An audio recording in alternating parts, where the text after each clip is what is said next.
Kung bibigyan ka ng pagkakataon na magkaroon ng time machine, ano yung babalikan mo at bakit? Ayun. Para sa akin, yung gusto kong balikan yung panahon na buhay pa si mama. Kasi ang aga naming nawalan ng mama eh.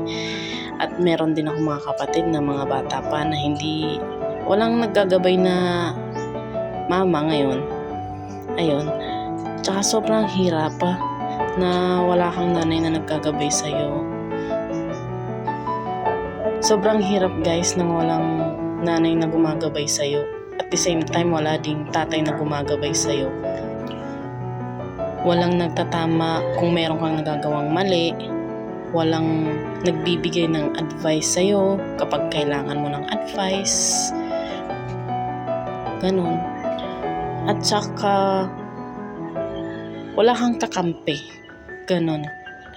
Kasi mama ko lagi ang kakampi ko noon nung buhay pa siya. Siya lagi yung kasama ko nung mga panahong down na down ako.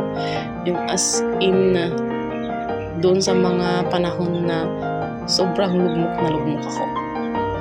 Yung mga panahon na yung parang di ko na kaya, pero siya palagi yung nag-cheer up sa akin. Siya palagi yung nagbibigay ng advice.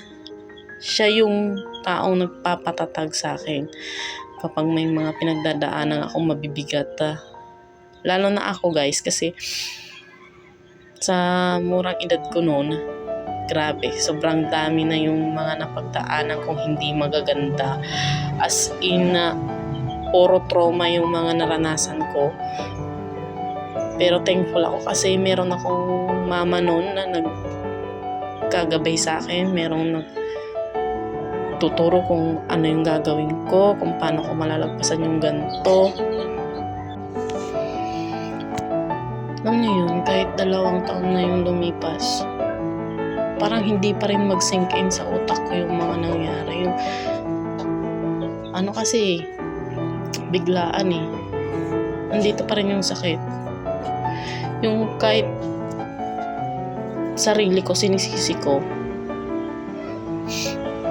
hindi ko man lang naipakita o naiparamdam kay mama kung gaano ko siya kamahal noon. Hindi man lang sa 2 taon na yun, hindi ko man lang nakasama si mama sa mga nakukuha kong achievements ngayon. Hindi ko man lang siya na igala, hindi ko man lang nasuklian yung mga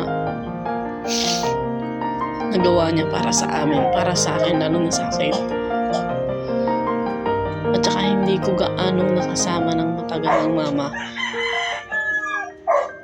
Nakakasama ko lang siguro siya nun kapag nagbabakasyon ako ng probinsya, tapos sumasakto naman na may mga problema ko, ganun.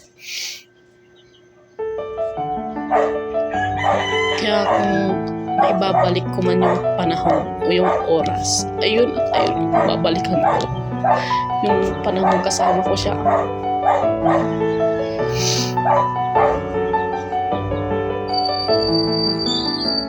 At alam ko ngayon ginagabayan niya kaming magkakapatid.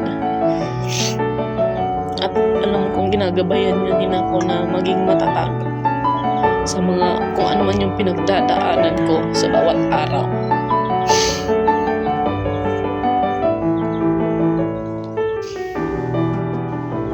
At sana proud siya sa akin ngayon na kung nakikita niya